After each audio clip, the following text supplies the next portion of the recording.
Today we're talking kitchen essentials. These are the 10 things that I can no longer cook without, and my goal with this video is twofold. One, if you're a novice home cook looking to invest more time in the kitchen, these essentials are a great way to get started, and I'm gonna even tier this list out, starting with the must-haves first. And I'm hoping for all of you more experienced home cooks out there, there'll still be at least a couple takeaways here, maybe one or two things you can add to your essentials after watching this video. Let's start with my kitchen prep essentials, and I'm not reinventing the wheel here. My two essentials are a chef's knife and a cutting board. For the chef's knife, I truly believe this is the only knife you need to own. This should be your first knife purchase, and even as you advance as a home cook, you will still be using this every day. I highly recommend this Victorinox 8-inch chef's knife. It sells on Amazon for like 33 bucks. I'll make sure to put a link in the description below to the Amazon link for this, and for all my essentials that I'll mention in this video, there will be Amazon links in the description below. The reason why I highly recommend this knife in particular is because I've owned chef's knives that are 3 to 4 times the price of this Victorinox, and I think this is much better in a lot of ways. It's got a nice grip to it, which is really important, and it's fairly easy to maintain. And because this is a chef's knife, it's gonna cover a wide range of cuts. And when you're starting out, you're basically cutting meat, you're dicing vegetables,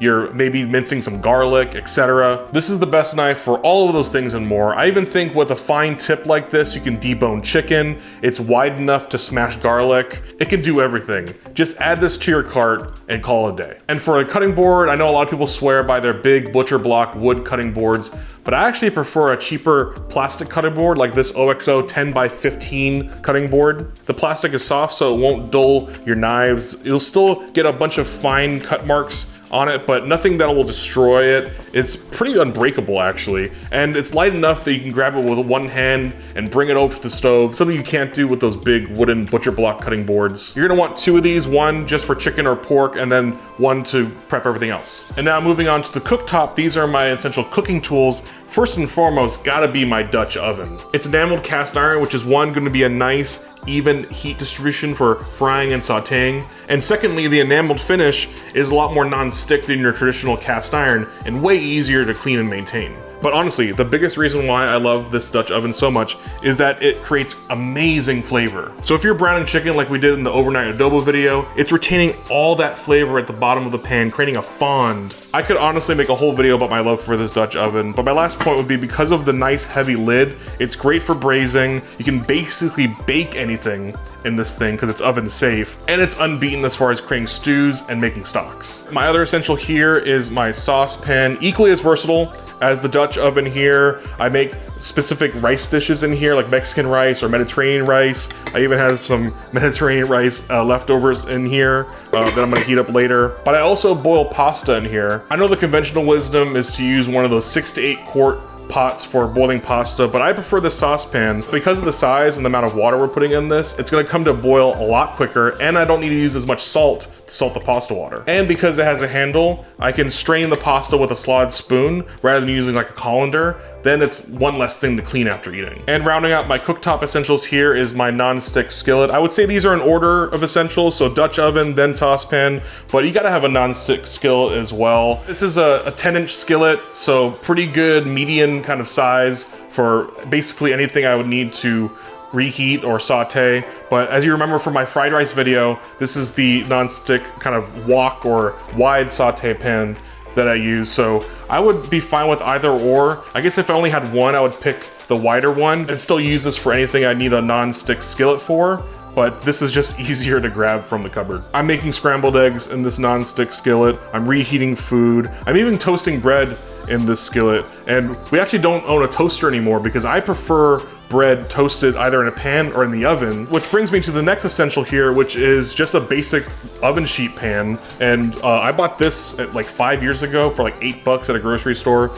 And obviously I put it through the ringer through the years, but it's still holding strong. And if you remember my BLT video from last week, you know how versatile this thing is. With it, you can make perfect bacon, you can make biscuits, you can make pizza, you can roast vegetables or home fries. Every kitchen needs a sheet pan, and you don't need to go crazy. This was just one I found at the grocery store, and it's lasted me this long. And with that, we've got a full range of cooking applications here. And alongside the chef's knife and the cutting board, these are the 6 essentials I had to mention first. These are the 6 essentials that I'd recommend purchasing first. So even if you stop this video right now, you basically have everything you need to cook amazing meals at home. But my next few items are a little more personal to me, but still things I use every day. Continuing with what is probably the most personal item for me, which is my rice cooker. This is the exact model of rice cooker we had in our house growing up. And this one right here was a gift to me from my dad when I moved to LA. I've been using it pretty much every day since, and it's probably the only thing that I've kept moving with me in LA from apartment to apartment. And that's just because rice is so important to me.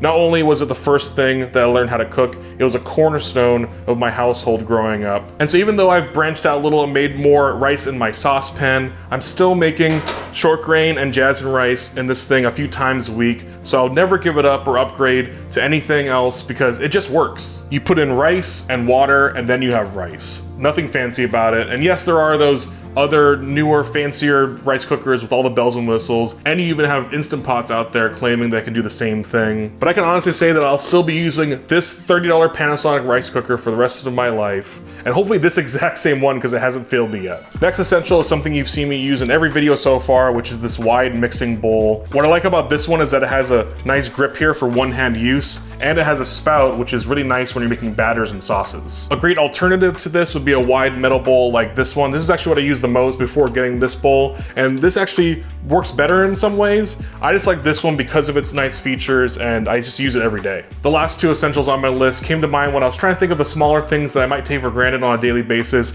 like these silicone tongs. I was trying to think about the kitchen utensil that I use the most, and it's gotta be these silicone tongs. Silicone because of how often I use my nonstick pan, so I'd use the metal one, but I don't want to scratch up my nonstick pan. I've actually been trying to phase out these tongs lately and been switching to using chopsticks more in the kitchen. Chopsticks being by far the most useful tool in the kitchen. If you watch as many Asian cooking videos on YouTube as I do, you know exactly what I'm talking about. And even though I'm pretty confident with chopsticks and ate with them all the time growing up, it hasn't quite translated yet in the kitchen. I even had an accident last week when I was using chopsticks to fry some chicken, and then I dropped the chicken in the hot oil and it hit my wrist right here. This one hurt a lot, but it hasn't discouraged me from practicing more with chopsticks in the kitchen and getting more reps in. These are just too useful not to be a kitchen essential. And my last essential are these kitchen towels, and this is probably the one thing that was inspired by reading Anthony Bourdain's Kitchen Confidential and obsessively watching chef documentaries and cooking seminars. You constantly see them using these types of towels in professional kitchens. So I went ahead and bought a set on Amazon,